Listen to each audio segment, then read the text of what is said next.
Boa tarde a todos e a todas, especialmente aos premiados. As redes sociais son un espazo de encontro e de combate cultural e a Galiza precisa de moitos combatentes para marcar territorio internético e de identidade. Novos formatos de entretenimento e padróns de consumo emerxiran con o advento das novas tecnoloxías, resumindo a internet.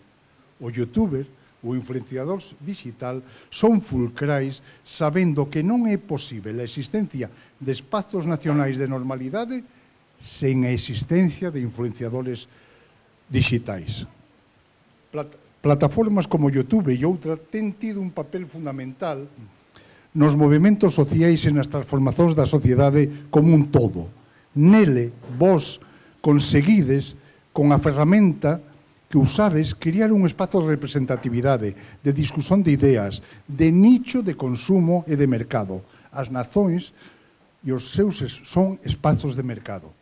E enxerar unha audiencia que se sinte comprometida, engaxada e amiga no seu proxecto comunicacional e na súa información dun xeito ben diferente dos medios tradicionais. As telas, os ecrás, os monitores, viabilizaron unha nova maneira de consumo aos suxeitos. O surximento de pequenas telas vinculadas aos smartphones, aos tablets, posibilitou unha normalización desas ferramentas na vida cotidiana de moitos seres humanos. Diante deses artefactos, tense a eventualidade de consumir experiencias, entretenimento, noticias, literatura, música, coñecimento, entre outras cousas, a partir de un único obxecto e por unha boa parcela de tempo, a cual moitas veces o suxeito consumidor non é consciente nin se dá conta de cuánto tempo gasta aí nesas redes. As redes sociais impulsionaran e dilataran a esfera de mercadoría no mundo digital e tamén modificaran os espazos como a educación e a formación con grandes vantaxes frente ao sistema tradicional en non poucas das súas etapas. O termo utilizado de influenciador digital vincúlase con persoas comuns que de alguna forma gañaran notorioridade por conta do grande número de seguidores nas súas contas nas redes sociais digitais e polo alto índice de relacionamento, amizade, engaxamento e tal que se produce nos seus seguidores en decorrencia dos seus conteúdos compartillados, da súa asiduidade nas postaxes, despertando así un interese por parte de receptores e consumidores. Esta experiencia con a imaxe transforma a imaxe no elemento de destaque do mundo do século XXI e a imaxe nas redes sociais igualase actualmente ao propio facto de existir. Quen non faz parte da esfera digital non está visível aos ollos dos potenciais consumidores do mundo digital que cada día son máis, todo o mundo ten un smartphone e que garante unha especie de anulación da vida, de desaparecimento radical da súa existencia. As imaxes teóricamente están ao alcance de todos nas esferas da nova media digital e a invisibilidade ou a falta de visibilidade poden en moitos casos equivaler á exclusión. É posible afirmar que o conteúdo propagado e diseminado por vos, youtubers, influenciadores digitais, contribuye para a formación dunha nova idea da opinión pública que forma parte do universo comunicacional nacional. Observemos que as redes sociais tamén están funcionando como altifalantes das redes digitais dos medios tradicionais e captando espazo de mercado nelas o saberen que o seu conteúdo nunca é o mesmo nen funciona igual que nos medios tradicionais. As redes sociais posibilitaron o fortalecemento de novas relacións con a información e o entretenimento. As noticias son encapsuladas con unha roupaxe vinculada ao lecer. Celebridades e influenciadores que antes se dispuñan a criar conteúdo apenas para xerir divertimento para os seus consumidores e lectores, agora se ven na posición de expresar ante cualquier esfera política, económica ou pública. Dicía Pierre Bourdieu no Estado unha cousa que é un dogma de fe, senón, ao mellor non acreditade. Bueno, que o Estado é o único Deus verdadeiro dos nosos tempos. E o Estado español é o Deus ex machina da Galiza. sob o seu dominio, tanto nas chamadas provincias isabelinas de Xavier de Burgos, do Estado, como no espazo galego da faixa leste. Nun Estado há capitais e clases con poder. E o poder é económico, cultural e social. Embora a perspectiva de Bourdieu sobre as formas de capital teña sido desenvolvida antes da existencia da BEP, ela está inspirando reflexións sobre influenciadores digitais. Para ele, o capital é un agregado de recursos reais ou potenciais que están ligados a unha rede durável de relacións ou menos institucionalizadas de familiaridade e reconhecimento mutuos ou, en outras palabras, de pertencimento a un grupo que ofrece a cada un dos seus membros o soporte dun capital posuído colectivamente, unha credencial que lle dá éxito. Cualquier proceso de autodeterminación no sentido original do termo que vai alén de separatismos e demais, trata simplemente da verdadeira capacidade de autogoverno, pasa por construir, reconstruir eses capitais económicos, culturales, que para Bourdieu os últimos funcionan como verdadeiro impulsionador da existencia do primeiro. Non é o capital económico que impulsiona o cultural e social. É xusto ao revés.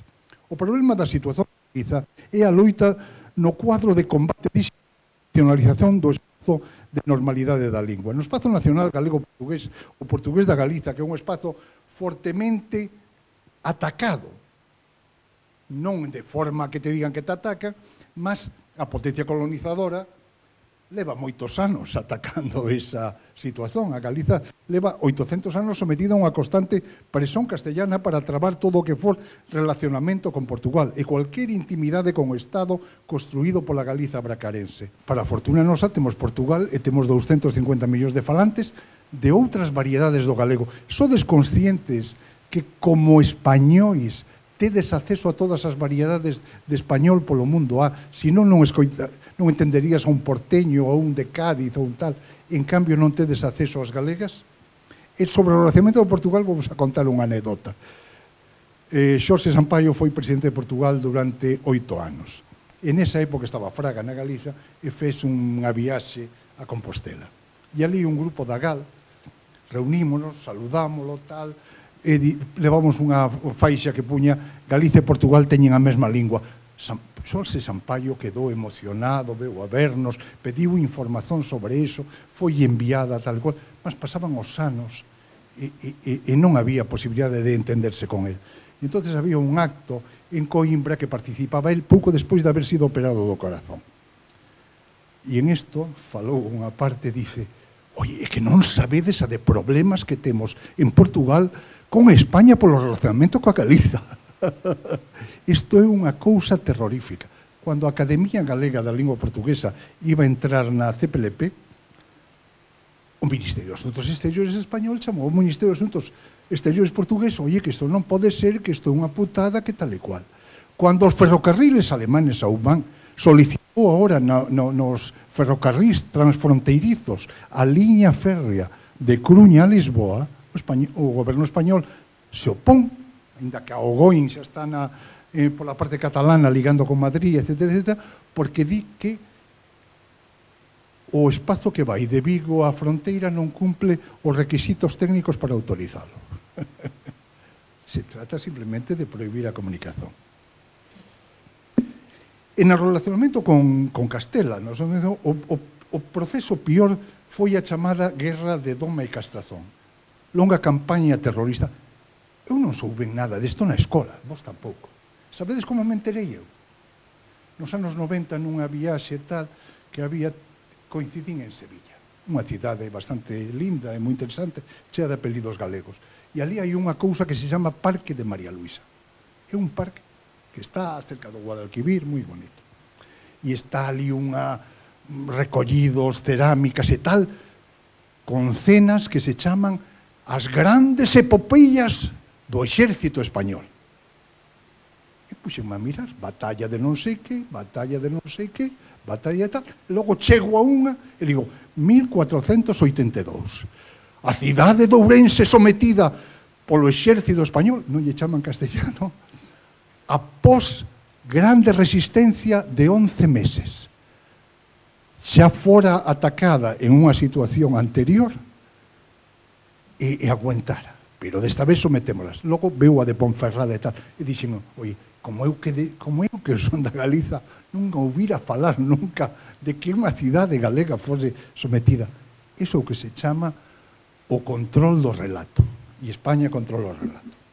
Esa guerra que foi terrorífica e que está apagada, non hai ninguna investigación sobre ela na universidade, en ningún medio en español, impuxo a dependencia religiosa de Valladolid e os cargos dese tipo castellano. Suprimiu o valor do portugués na Galiza como lingua escrita. Deslocou para a corte de Castela as clases dirixentes nobilares. Non é casual que hoxendía os grandes títulos da nobreza da Galiza estexan en pose de xentes dos países castellanos. Colocou unha administración na Galiza de tipo colonial exercida 100% por estranxeiros, que non permitiu nela empregados galegos alén de continuos. Continuos son os ordenanzas, a escala máis baixa da administración, ata a última década do século XIX. Mas a Galiza, do aquén miño, e por vías diversas, non deixou nunca de estar conectada con o Estado Portugal. De aí que seguisen chegando palabras como charuto e outras moitas como chaven, etc., nascidas na expansión marítima de Portugal.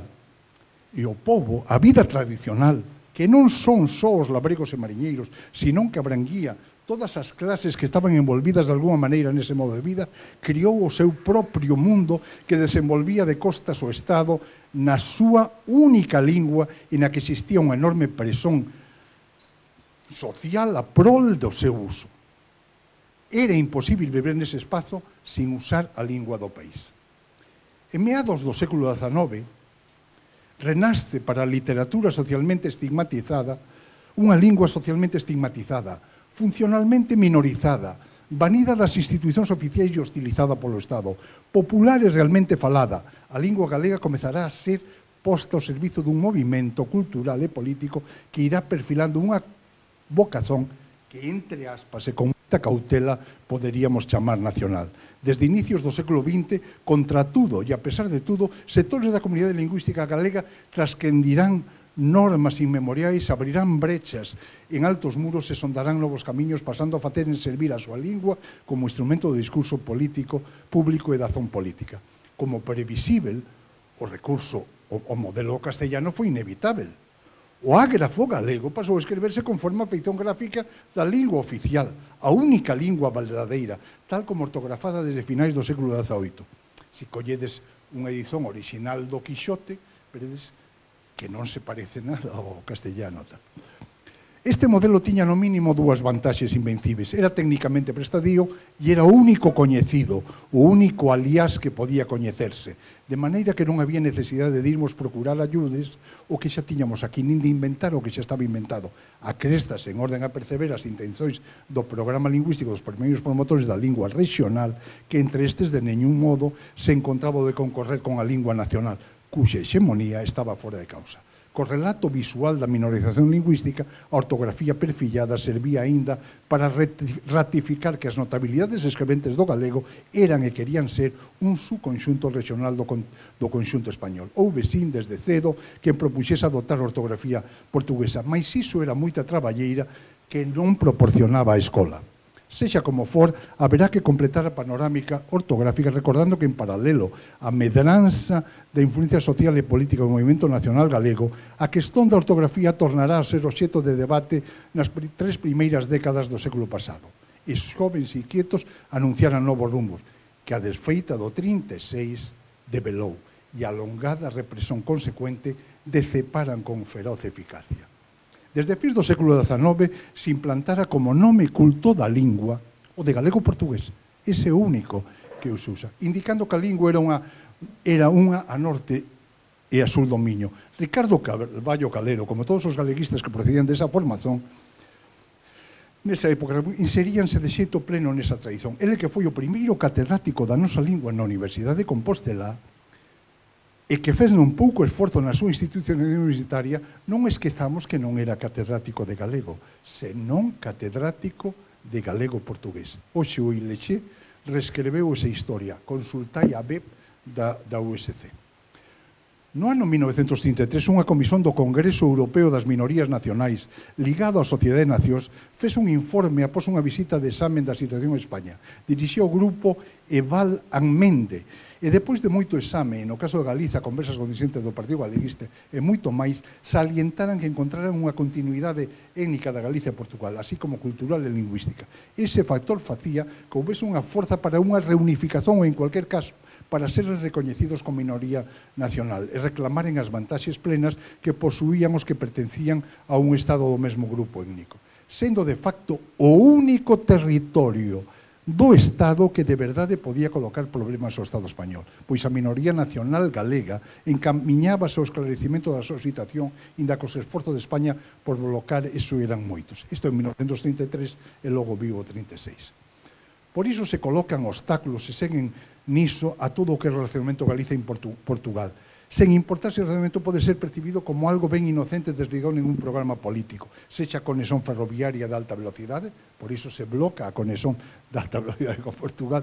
e queren a por Extremadura, por iso o modelo de lingua que impuse España e o seu proxecto ILC é de estranxeirización do portugués, por iso se bloca o recebermos os medios das TVs portuguesas, un chega a Bruselas e pode ver as de Holanda, as de Alemanha, non há problema. En París pode ser.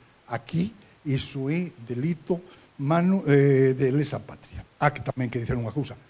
O reintegracionismo. Non esquezamos que na Galiza todos os reintegracionistas, quizá Artai é a excepción, foron antes usadores da escrita segundo o modelo castellano. Estrabís tamén, A única forma que se sabía, e aliás, a única que se podía saber. Na Galiza, no universo das redes sociais, cada día destacan máis persoas facendo os seus traballos. Por exemplo, está a Gal, que ten bons vídeos na rede, Eduardo Maragoto, Paulo Fernández Miras, que tamén coñeceredes, e uns cuantos máis. E hai moita xente que está a encetar un camiño e a todos eles gostaríamos de parabenizalos. Os Prado Rúa, a Sara García, a Leidia Avellana e algúns outros, porque dentro de tal merecen tamén o respeito. Tamén há os que están instalados no castellano e traballan para ese universo, pois en realidade o galego está deixando de ser lingua. Cualquier cousa que for castellana pode pasar por galego. Por iso o mérito de vos, dos premiados, traballades a lingua desde todo tipo de conteúdos, traballan nela e con ela desde unha perspectiva moito original. Nós temos un sistema de formación, de nacionalización ou ensino, que igual que non há nada nele de pesquisa e información sobre elementos fulcrais da nosa historia, todo centra en estranxeirizar as nosas falas, converténdoas nunha realidade regional española e só española, e facéndoas subliminalmente dependentes dunha lingua ou castellano.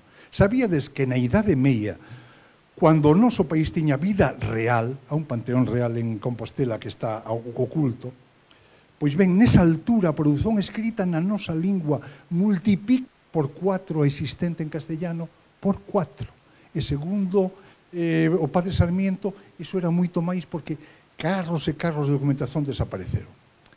Iso xa dis moito de nós, mas non aparecerá por neñures no Estado. O dominador controla o relato. Vos, os premiados, sodes persoas extraordinarias das que o pobo galego ten que sentir verdadeiro orgullo. Artai, desde ben neno, nascido nun ambiente familiar reintegrante, mergullou na corrente universal da lingua e foi crecendo, avanzando e facendo traballos divulgativos que teñen de distinto a rapaces e rapazas da súa idade, con o obxectivo de esclarecer o porqué do reintegracionismo. Porque se temos unha lingua que falan 250 millóns, que é oficial na UE, cuáles son as linguas oficiais da UE? Sabedes cuáles son? As que son oficiais dos seus estados. Irlanda ten de lingua oficial o irlandés, o gaélico irlandés. Hai 3 anos reclamou que o gaélico irlandés tivera tradución no Parlamento, só foi usada 2 veces en 3 anos, mas a Unión Europea, sin discutilo, fez a despesa correspondente e colocou os traductores. Por que lingua oficial de un Estado? Non é iso de que vamos a reclamar en España, se quere ter outras, simplemente ten que ofrecer as oficiais. Podemos, desde o noso mundo, da nosa lingua, acesar a millóns e millóns de conteúdos na rede. Podemos tamén, porque temos que renunciar a iso. Con youtubers de todo lado, de todas as posicións, con acceso a moita cousa que comeza con algo tan simples como colocar a lingua do teu teléfono e smartphone en portugués. Si colocas eso, fixestes ou do computador, sin darvos conta, unha traballeira inmensa. Cando vades a descargar unha páxina ou tal e cual, simplemente comproba cual é a lingua que tedes instalado e automáticamente vos coloca nese tal. É así de simples. É todos os procesos automáticos. A estranxeirización para iso cho bloca. Vou a falar ahora de Neumático. Neumático abriu un novo nicho de mercado de capital cultural, facendo na rede unha inmensa difusión da creación literaria na Galiza, analizando os temas con grande sabedoría e moito pormenor, e dun xeito pedagóxicamente moito atraente, e sempre conectando a nosa literatura, a que se faz no portugués da Galiza, con o resto da lusofonía, e dun xeito que nos revela a súa faciana de escritor. Neumático está avanzando de xeito firme e estamos ben seguros na Mendiño que vai ser un dos grandes valores literarios do futuro do país. Unha nova Teresa Moure, Raquel Miragalla, Carlos Quiroga.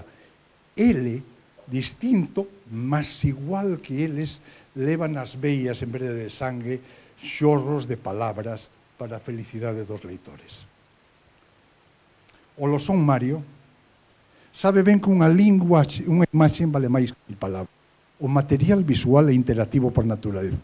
E ele traballa duramente para que os seus produtos teñan unha cualidade de moito destaque, converténdose en produtos ben atractivos. Ele, como bon youtubeiro, sabe venderse ben sen que pareza que o faz e conectar dun xeito fantástico con todos os seus seguidores.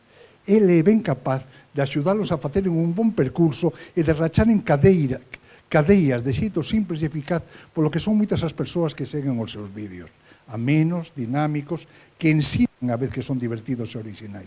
O seu enfoque é moito persoal e próximo, é realmente fantástico. É un verdadeiro polo de conexión con outros youtubers que de xeito simples tras para o noso mercado comunicacional na Galiza.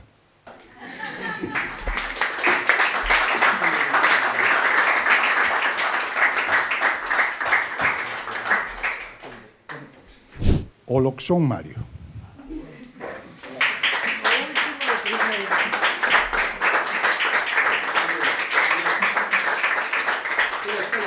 Espera, Lisandre, co diploma. Non teñas tanta presa. Ola, caras de cus, non sei se vos dechedes conta de que o gallego soa moi bruto. Ou sexa, dá igual que sexa gallego serrado ou o invento artificioso da telejaita. A brutalidade é unha condición quase inherente a este sistema comunicativo. Mais, esta percepción ten algunha base científica ou fonética? O outro día estaba a mirar un vídeo de Coqui e cando lle preguntaron as linguas que falaba, dixo isto. Te pregunta, ¿cuántos idiomas hablas? ¿Cuántos idiomas hablo? La cosa es que ¿cuántos idiomas hablo bien? Castelán. Hoy es mi cumple. Bueno, así sonaría en castellano. Catalán. Avui és el meu aniversari. Inglés. Today is my birthday. Mandarín. En chino, mandarín, que es el típico, sería 今天是我生日. É un dialecto. Y también sé hablar un dialecto de mi pueblo, bueno, el pueblo de mis padres. En mi dialecto sería 今年是我生日. El último es que suena muy mal, no sé, suena muy tosco, ¿no? No me gusta mucho. Por favor, escoitémolo outra vez. 今年是我生日. 今年是我生日. 今年是我生日. Escoitáchedes o bruto, visceral e tosco que sona ese dialecto? Que puta tolería. Neumático.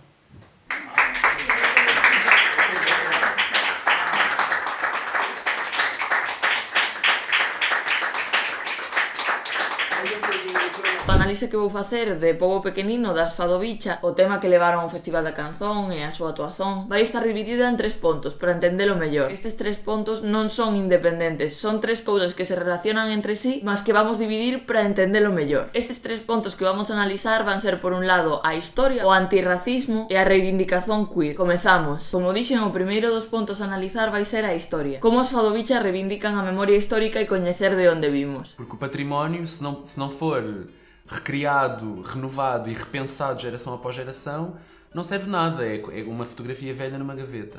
Para entender isto, no primeiro que temos que reparar é na súa letra, concretamente na letra dos primeiros versos. Esta letra é unha evocación poética das memorias da infancia do pai da Lila, a cantante. O seu pai viña dunha familia pobre de agricultores, analfabeta, e esta infancia correspóndese coa infancia nun pobo do interior de Portugal, un pobo pequeniño como indica o título da canción durante os últimos anos da ditadura. Así, nesta letra o que se nos evoca é a censura, a violencia, a pobreza, o traballo duro. Empregan isto como ponto de partida para partir xa dun imaginario colectivo. É dicer, esta letra é un símbolo da memoria colectiva dun pasado bastante recente en Portugal, porque para que non nos saiba, de 1926 a 1974 en Portugal houve unha ditadura en 2 etapas.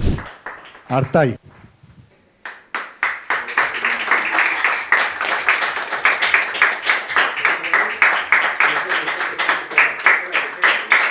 Hoxe vou falarvos dunha cousa que non vos contan os vosos profesores e profesoras de galego, o reintegracionismo. Normalmente nas escolas e nos institutos dícennos que o galego e o portugués son linguas parecidas, mais poucas veces dinnos que son a mesma lingua. E non son só eu o que o pensa, há unha longa lista de escritores e intelectuais que se deron de conta disto. Por exemplo, Manuel Murguía, que foi o primeiro presidente da Real Academia Galega. Todo isto demóstrase indo a Portugal ou Brasil ou cualquier outro país no que se fale portugués, no que non tes problemas para te comunicar. A maioría da xente descoñece a cuantidade de música, libros e de todo que perde ao descoñecer a ortografía e o vocabulario máis básico do portugués. A que os vosos mestres de galego nunca vos poñen nada en portugués, nin vos falan das diferenzas entre o galego escrito con ortografía internacional e ortografía castellana. A ortografía portuguesa ten moito máis que ver coa etimoloxía do latín en como se escribía na Idade Media que a inventada actual. Por exemplo, a palabra xeral debería escreverse con xe, como pasa no francés, portugués, español, e non como pasa no galego, que se escribe con xis, é unha cousa que non ten moito sentido. Artai, aquí tes unha placa por aquí, lembrante. Alexandre, que se te vexa aí, hombre, que non podes estar un outro e tú...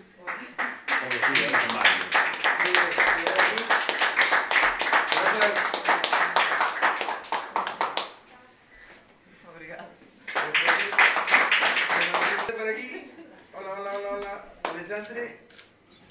Grazas. Eu tampouco quería extenderme moito despois de todo isto, só quería dar moitas grazas, moito obrigado por darnos este recoñecemento, porque sí que é certo que ás veces é un pouco difícil facer comunidade en galego e criar conteúdos en galego. Sí que é certo que, como ben dixeche, temos ese apoio, esa oportunidade da lusofonía, mas tamén moitas veces temos que traballar en contra dos algoritmos para chegar a esa outra comunidade. E nada, que moitas grazas por este recoñecemento e que tamén temos que saber aproveitar a lusofonía para reivindicar esta innovación na lingua que moitas veces no galego con aspectos como pode ser a linguaxe inclusiva, que eu traballo tanto no meu canal e con formas novas que se non tivésemos a lusofonía non poderíamos incorporar o noso idioma, como é o caso do pronome neutro elu, que eu reivindico tanto e que nos ven precisamente do Brasil, por exemplo.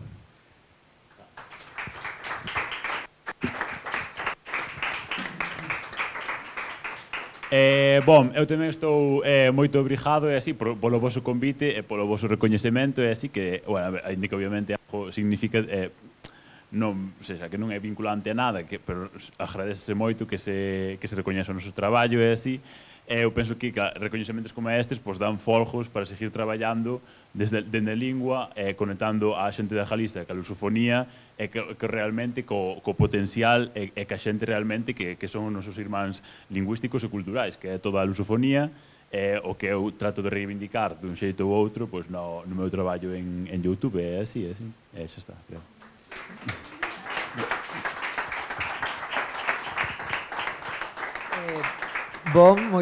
Moito obrigado. Eu só quería agradecer o premio e dicer que temos que seguir estendendo o galego no YouTube, sobre todo a forma internacional. Pouco máis teño que dicir. Moito obrigado e iso.